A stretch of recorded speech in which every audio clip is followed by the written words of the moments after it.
A burial party scrambles up a rocky hillside in the spring of the year. The ground is dry. The air smells of dust and myrrh. You have probably heard stories of prophets raising the dead. Elijah did it in an upper room. They spit it out into the dirt. Clutching their throats, they cry out, "O man of God, there is death in the pot." Elisha asks for a handful of flour. He throws it into the rolling boil. The poison vanishes. The stew becomes nourishment, but the famine remains. Moments later, a man walks into the camp from the town of Baal-Shalisha. He carries a sack slung over his shoulder.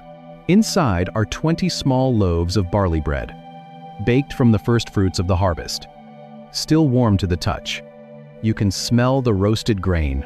It is a beautiful, generous gift. But it is tragically small. 20 small loaves. 100 starving men. Elisha looks at his servant. "Give it to the men, that they may eat." The servant stares at the bread. He stares at the emaciated crowd. He does the math in his head. The numbers are an insult. How can I set this before 100 men? Elisha does not flinch. "Give it to the men, that they may eat. For thus says the Lord, they shall eat and have some left." The servant opens the sack. He breaks the crust. He hands out the pieces. The bread multiplies in the tearing. A loaf is split, but the halves do not shrink. A piece leaves the basket, and the basket remains full. The men chew. They swallow. Jesus will do it outside a tomb in Bethany. But this scene defies every category. There is no prayer. The bread keeps coming. Hands reach out. Mouths are filled. The crumbs fall to the dry earth. The hunger stops. The 20 loaves are not a ration. They are a seed. A prophet stands in the wilderness. A hopelessly small amount of bread is offered. A crowd of hungry men sits on the ground. A miraculous multiplication leaves leftovers in the dirt. Hundreds of years before a hillside in Galilee, the blueprint is already being drawn. The firstborn son is keeping the household alive. But starvation of the stomach is an easy problem to solve. The real test of this prophet's authority is not what he does with a hungry Israelite. It is what he does with a dying foreigner who thinks his wealth can purchase a cure. Human beings are obsessively wired for transaction. We believe that the scale of a cure must always match the scale of the disease. If the problem is massive, the solution must be expensive, complicated, and dramatic. We do not trust simple answers to terminal problems. And this is exactly why the story of Naaman in 2 Kings chapter 5 is so psychologically offensive. Naaman is the commander of the Syrian army. He is a man of immense geopolitical power. There is no spoken command. There is no living prophet standing over the body crying out to heaven. But beneath his heavy iron breastplate, beneath the fine woven wool of his tunic, his skin is turning white and numb. The flesh is rotting. Leprosy is a death sentence that no amount of military strategy can defeat. So he rides to Israel to buy a miracle. He pulls up to Elisha's modest house with a staggering display of wealth: 10 talents of silver, 6,000 shekels of gold, and 10 changes of festival clothing. Chariots kick up a cloud of dust outside the prophet's door. The air is thick with the smell of horse sweat, leather, and Syrian wealth. Naaman expects a performance. He expects the prophet to rush out, to stand in awe of his rank, to call dramatically on the name of Yahweh, and to wave his hand over the diseased skin in a grand theatrical display. Elisha does not even cross the threshold. He sends a messenger to the door with a maddeningly simple prescription: go and wash in the Jordan River 7 times. Naaman explodes with rage.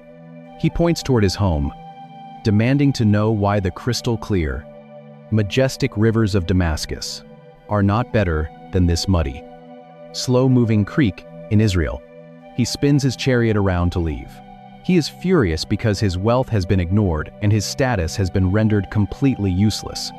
Naaman assumes the prophet is insulting him, even in the grave. Life is leaking out of Elisha. Most people read the story of Elisha and treat him like a sequel, but the muddy water is not a magic potion.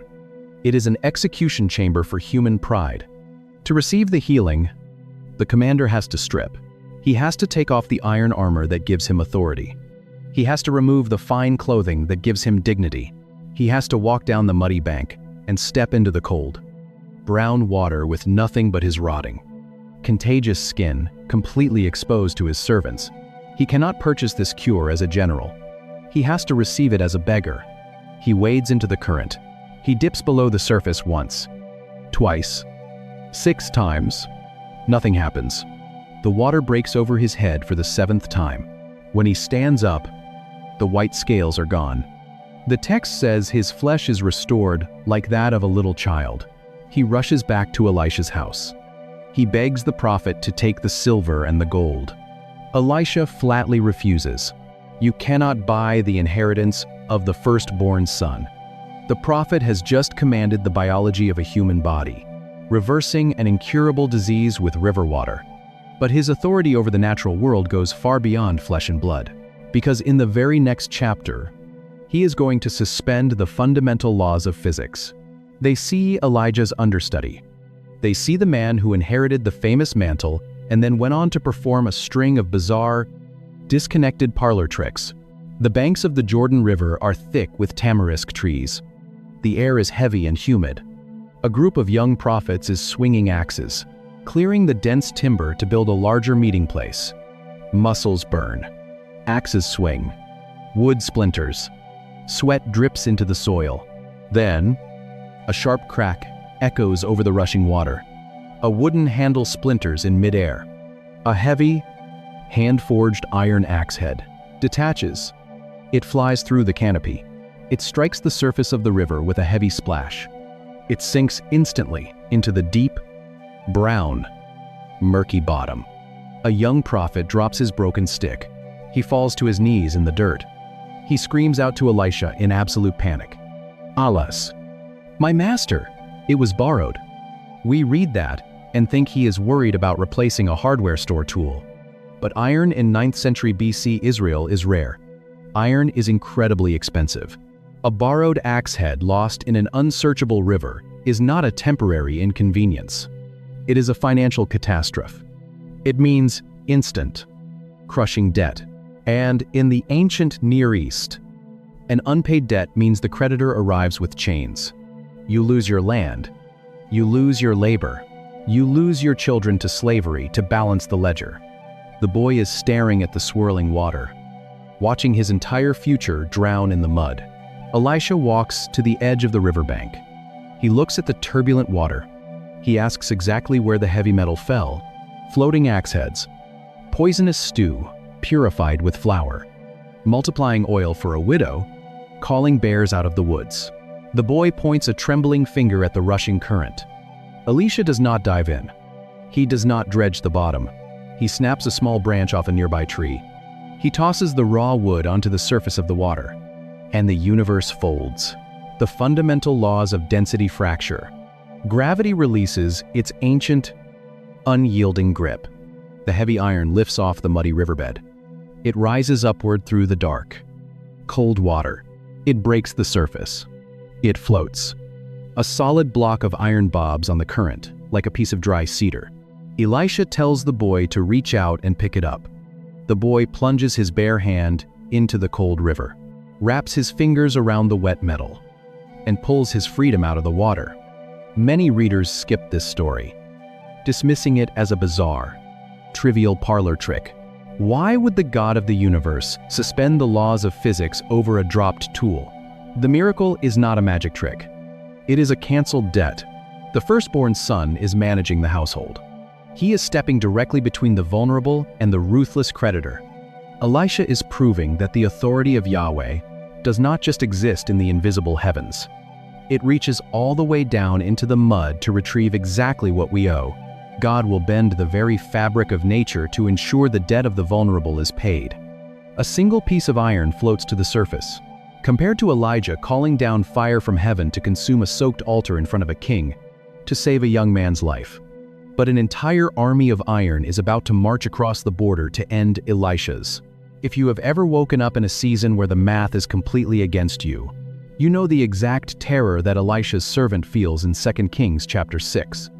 You step out of your door. You look at the circumstances surrounding your life. and you realize you are hopelessly outnumbered. The king of Syria is furious. He realizes Elisha has been supernaturally intercepting his military strategies. So he dispatches a massive army to the small town of Dothan to capture one man. The servant wakes up early. He walks to the edge of the city, leans over the cold stone wall, and looks out into the morning mist. Through the fog, the glint of drawn iron catches the early light. He hears the shifting of thousands of hooves. In the dirt, the rattle of leather harnesses, the quiet hum of an invading force. The city is completely encircled by horses and chariots. There is no gap in the line. There is no escape route. The boy runs back to Elisha, his chest heaving with panic, and cries out, "Alas, my master, what shall we do?" If you are in that kind of season right now, Elisha's ministry can feel almost random, small, bizarrely mundane. But if you look closer at the exact number of miracles, surrounded by an encroaching diagnosis, an impossible financial deficit, or a relational conflict that feels like a siege, pay very close attention to what the prophet does next. Elisha does not panic. He does not start devising an escape strategy.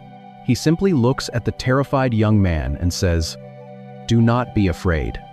For those who are with us are more than those who are with them." Then Elisha prays a single sentence, "O Lord, please open his eyes that he may see." He does not ask God to send an army. He does not ask God to strike the Syrians dead. He asks God to fix the boy's vision. The boy looks back out at the hillside. The physical fog lifts, and suddenly, he sees what was already there in the unseen realm. The entire mountain behind the Syrian army is blazing with light. It is completely covered with horses and chariots of fire, an overwhelming angelic cavalry standing at attention, encircling the prophet. The fire is not arriving. It is simply being revealed. When you feel trapped, your instinct is to beg God to change the geography of your problem. He performs. At the specific pattern of who he helps and what he heals, you start to see something. You ask him to remove the army. You ask him to make the threat disappear. But the story of Dothan suggests that your primary problem is not the size of the army standing outside your door. Fear is not a reaction to reality. It is a symptom of partial blindness.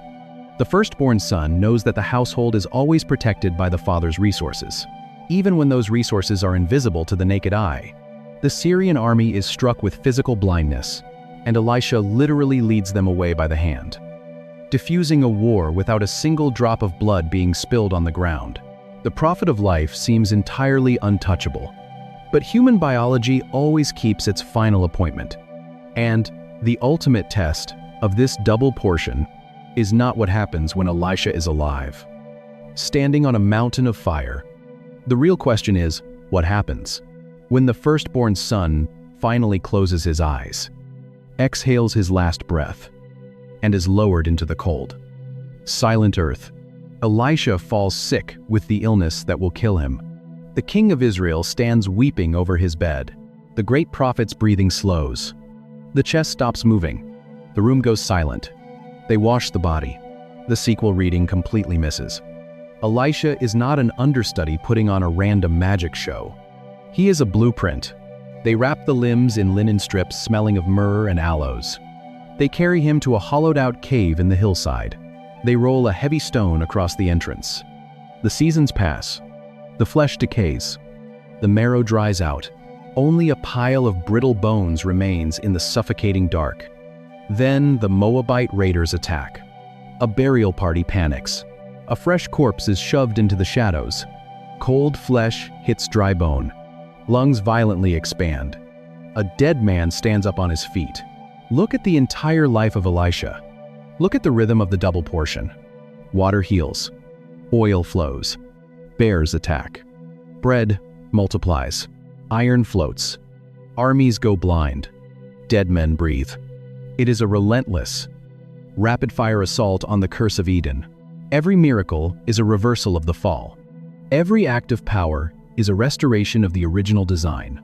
He is fighting gravity, disease, starvation, and death itself. He is holding the broken household together. But this is still just the blueprint. The bones are not a magical relic. They are a prophecy. They point forward to a final firstborn son, a son who will walk into a bruised and poisoned world. He will not wear a hair mantle. He will wear human flesh, and the men are terrified. They are carrying a corpse. But this is not a reverent procession. They are running. He is demonstrating what it actually looks like when the power of God stops battling kings on mountaintops. But he will carry the exact same authority over the shattered household. He will sit on a hillside and multiply bread for thousands. He will touch the rotting skin of lepers. He will stand outside a tomb in Bethany and call a dead man back to life. He will carry the crushing, unpayable debt of the entire human race. And when the ultimate creditors of sin and death arrive to collect, they will nail him to wood. His breathing will stop. His body will be wrapped in linen. He will be carried to a stone cave. A heavy rock will be rolled across the door. The world will assume the household is lost. But the grave cannot hold the author of life. Life will leak out into the dark. Blood will pump, lungs will expand. He will stand up on his feet.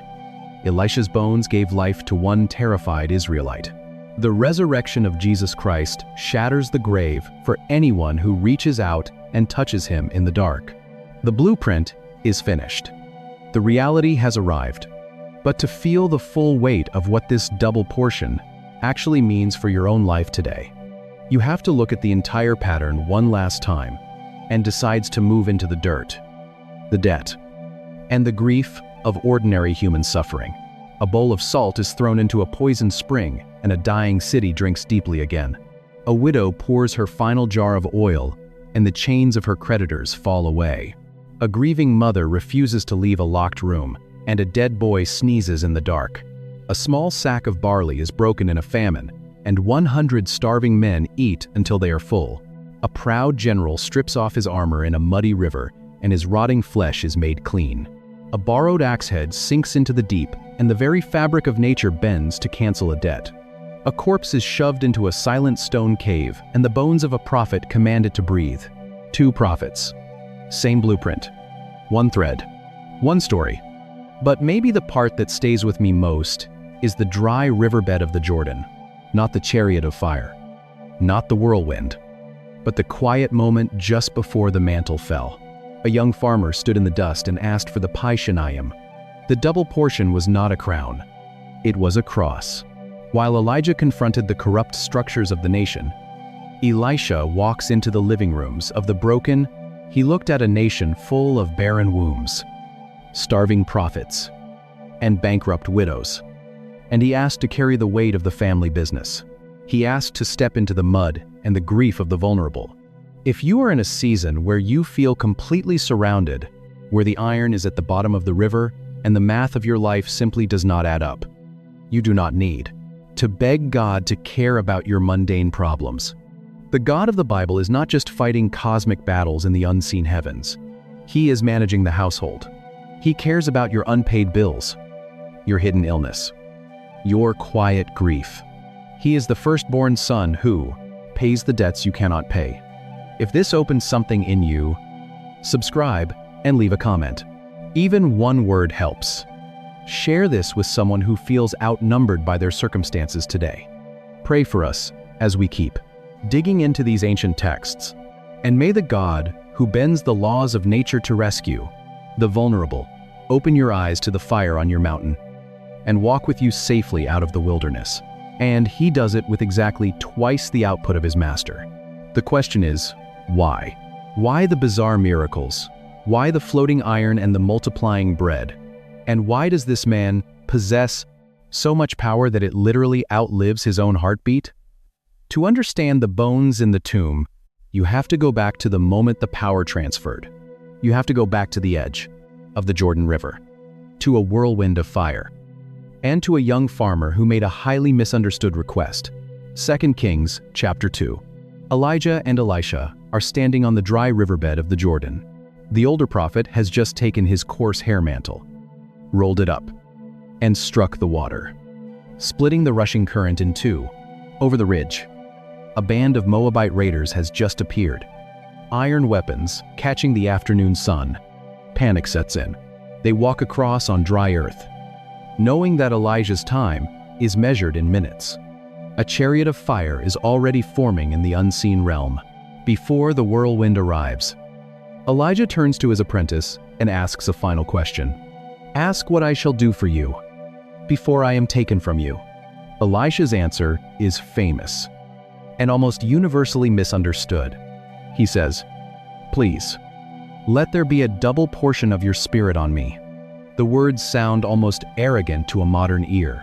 We hear double portion and we assume Elisha is asking to be twice as famous, twice as powerful, twice as spectacular as the man standing in front of him. It sounds like a spiritual power grab, the request of an ambitious understudy who wants to outshine his master. But the word Elisha uses for double portion is the Hebrew pi shenayim. It is not a mathematical formula for acquiring more magical power. It is a highly specific, ancient legal term. In the Torah, specifically in Deuteronomy chapter 21, verse 17, the law dictates how a father must divide his estate. He must acknowledge his firstborn son by giving him a pi shenayim, a double portion of all that he has. Why? Because in the ancient Near East, the firstborn son did not just receive more wealth so he could live in luxury. The men look for the nearest open grave, a stone hollow hewn into the hillside. They shove their dead friend inside. The double portion was given because the firstborn inherited the responsibility of the father. He had to take care of the aging mother. He had to provide for the unmarried sisters. He had to ensure the family debts were paid and the household survived the winter. The extra portion was not a privilege. It was a utility meant for the survival of the vulnerable. That legal route changes everything about this scene on the riverbank. When Elisha asks for the pi shenayim, he is not asking for a supernatural promotion. He is asking to inherit the family business. He is looking at Elijah, his spiritual father, and saying, "Let me be the firstborn son. Let me carry the weight of this household when you are gone." He is asking for the responsibility to care for the broken, impoverished people of Israel, who have been battered by corrupt kings and relentless famine. God grants the request with startling mathematical precision. If you count the recorded miracles in the biblical text, Elijah performs exactly 14. Elisha performs exactly 28. A literal double portion. But the numbers are not the point. The point is, the kind of miracles the firstborn son performs. Elijah was a prophet of fire and confrontation. He stood on Mount Carmel and challenged the prophets of Baal, letting his limp body tumble into the dark. And they scatter. The dead man's body hits the stone floor. He called down drought. He was the thunder of God's justice. But a firstborn son has a different job. His job is the household. His job is the widow, the unpaid debt, and the empty pantry. The mantle falls from the sky, landing quietly in the dust. The whirlwind ascends in a roar of heat and light. But the first thing Elisha does with this inherited authority is not call down fire from heaven to intimidate a king. He picks up the cloak, turns around, and walks directly into a city that is slowly being poisoned from underneath. He walks into Jericho. The city looks beautiful to the eye, but the ground beneath it is toxic. Spring water flows freely through the streets, but the water brings death. Crops wither in the fields before harvest. Wombs miscarry. The ancient curse of Joshua still lingers deep in the underground aquifer. The people are quite literally drinking poison. He asks for a new bowl. He asks for salt. He throws the salt into the spring. The water heals. The barrenness stops. He walks into the dark house of a grieving widow. Her husband, a fellow prophet, is dead. The creditors are marching up the path. It rolls against a pile of dry, brittle remains. This is the tomb of the prophet Elisha. They are carrying chains for her 2 sons. They will drag the boys away as slaves to balance the ledger. She has nothing. No money, no food, nothing but a single, small flask of anointing oil. He tells her to gather empty vessels. Go to every neighbor. Bring back clay pots, bronze urns, stone jars. Shut the door. Pour the oil. The oil flows. The thick, fragrant liquid pours into the first jar. splashing against the dry clay. Then another. Then another. The stream does not thin out. The golden pool just keeps rising. It does not stop until she runs out of empty space. He walks up the steep road toward Bethel. A gang of young men surrounds him on the path. You have probably heard this taught as a bizarre story of a cranky prophet cursing harmless children for making fun of his bald head. But read the text.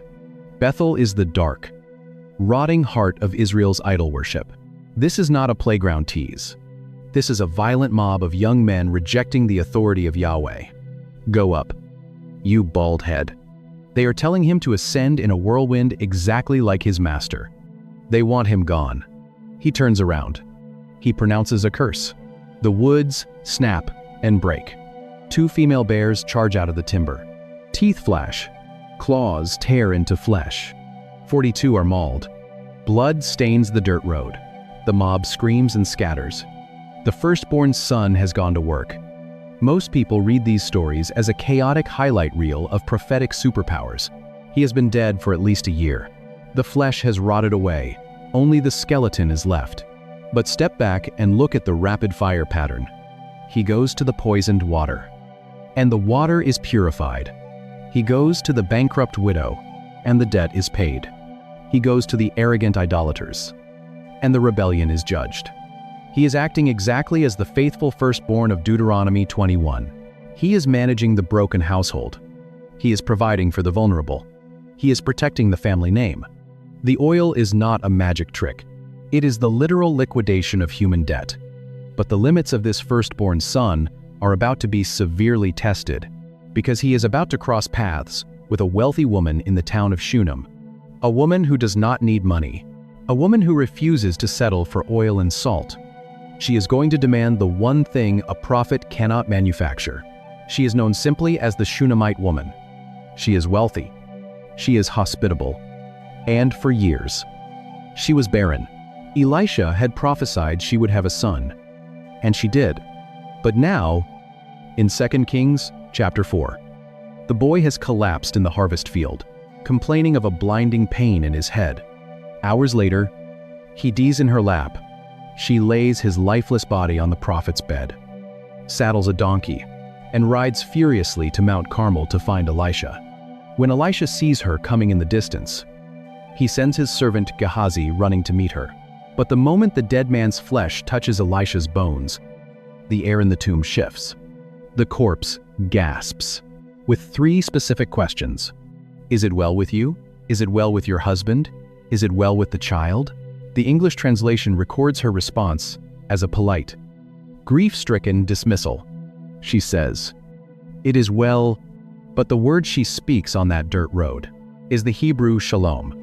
We usually translate shalom as peace, treating it like the absence of conflict or a gentle state of calm. But its ancient root meaning is much heavier, much more physical. It appears over 200 times in the Old Testament, and it fundamentally means wholeness, completion, or a structure being fully restored to its intended state. It is the architectural concept of a stone wall, with no missing bricks. It is the exact same root used in Exodus chapter 22, when a man steals an ox and must make full financial restitution. He must make it shalom. He must make the original owner whole again. That architectural root changes everything about her response to the servant. Her son is lying dead in a locked room. Her world has been violently shattered. Yet she looks at the prophet's servant and declares, "Shalom." She is not offering a polite greeting. She is demanding a restoration. She is saying, "It is not whole yet, and I am not stopping until the man of God puts the pieces back together." So she bypasses the servant and throws herself at Elisha's feet. Blood rushes back into cold veins. His eyes snap open, and he stands up on his feet in the dark. She grabs his ankles in the dust. She refuses to leave without him. Elisha follows her back to Shunem. He walks into the suffocating silence of the upper room, shuts the door behind him, and does something deeply unsettling. He lays his body directly on top of the dead child, mouth to mouth, eyes to eyes, hands to hands, as he covers the boy, his own living body warming the cold flesh of the corpse. The boy sneezes 7 times and opens his eyes. The firstborn son has just conquered death by laying his own life over it, but the famine in the land is far from over. And raising the dead in a private room does not feed the starving masses outside. Elisha must turn his attention back to a hungry nation, where a meager sack of barley is about to break the laws of physics. The ground in Gilgal is baked hard. The air smells of dust, wood smoke, and desperation. A severe famine is crushing the region. 100 prophets sit in a circle around a massive iron pot, stomachs hollow, waiting for a meal. A servant gathers wild vines. He tosses unfamiliar gourds into the boiling water. The men dip their wooden bowls. They taste the bitter broth.